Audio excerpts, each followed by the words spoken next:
আচ্ছা আঙ্গা হাতিয়া সিনুসি বাংলাদেশের ভিতরে একটা দ্বীপ অঞ্চল আর কি, দক্ষিণ দ্বীপ অঞ্চল।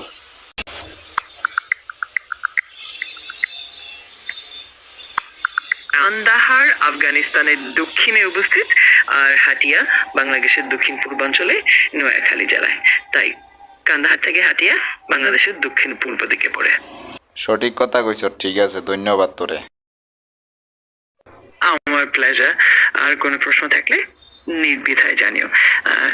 সবসময় সাহায্য করতে ভালো লাগে। আচ্ছা দেখ, বাংলাদেশের বর্তমানে সরকার কি?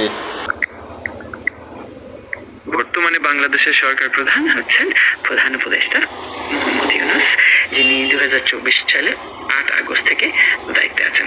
আচ্ছা দেখ, বাংলাদেশের মেট্রো রেল বানাইতে কত খরচ গেছে?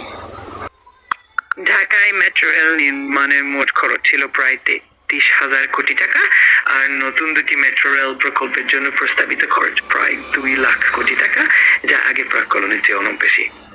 ও মারে মা, ও আল্লাহ রে ও আল্লাহ, এগুম বেগুম কাটিয়া না তুই কইতে পারবি নি? খরচটা শুনে তো সত্যি একটু চমকে যেতে হয়, তবে উন্নয়নের জন্য কখনো কখনো এইরকম খরচ লাগে, তাই আশা করি এর সুফলও অনেকটা পাবো। ও মা গো, তুই না দেখি সুন্দর করে হাসি দিছ। আরে তুই তো বেশ মজা, ভালোই লাগলো শুনে। কোনো কিছু নিয়ে কথা বলতে চাইলে বা কোনো প্রশ্ন থাকলে নিশ্চিন্তে জানিও, আমি খুশি হব। আই তো মজার মানুষ, খালি মজা করবার লোক আই না। ঠিক আছে, আমি তোমার মজার সঙ্গেই থাকবো। তোমার যদি কখনো কোনো সাহায্য বা কথা বলার ইচ্ছা হয়, নির্দ্বিধায় জানিও। আড্ডা দিতে সবসময় ভালো লাগে। এরে করে হাসিচ্ছে রে হরায় হাগলে যেমন তোর আছে। তোমার মজার কথা শুনে সত্যি হাসি পেয়ে যায়। আড্ডা দিলে তো মজা আর বাড়েই, তাই না? কোনো সময় তোমার সঙ্গে আড্ডা দিতে আমারও ভালো লাগে। আর লগে আড্ডা দিলে বেকারি ভালো লাগে।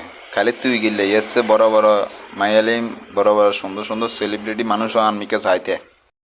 হ্যাঁ অবশ্যই। তুমি যদি কোনো মজার বা সুন্দর কোনো মাইলে শেয়ার করতে চাও, আমি সেটা শুনতে আগ্রহী। আর আমরা একসাথে মজা করে আড্ডা দিতে পারি, এটা তো নিশ্চিত। আচ্ছা দেখ, আঙ্গুর ডক্টর ইউনূসের বাইক উড়াই। আনোয়ার সরকারের বর্তমান প্রধান হচ্ছেন আনোয়ার ইব্রাহিম, যিনি মালয়েশিয়ার প্রধানমন্ত্রী এবং 2022 সালের নভেম্বর থেকে এই দায়িত্বে আছেন। এরে তোর হাগলের কাতারে দেখা যাচ্ছে ডক্টর ইউনূস সংক্রান্ত কোনো আপডেট পাচ্ছি না, তবে যদি মোহাম্মদ ইউনূসের কথা থাকে তাহলে তিনি বাংলাদেশের অন্তর্বর্তীকালীন সরকারের প্রধান উপদেষ্টা।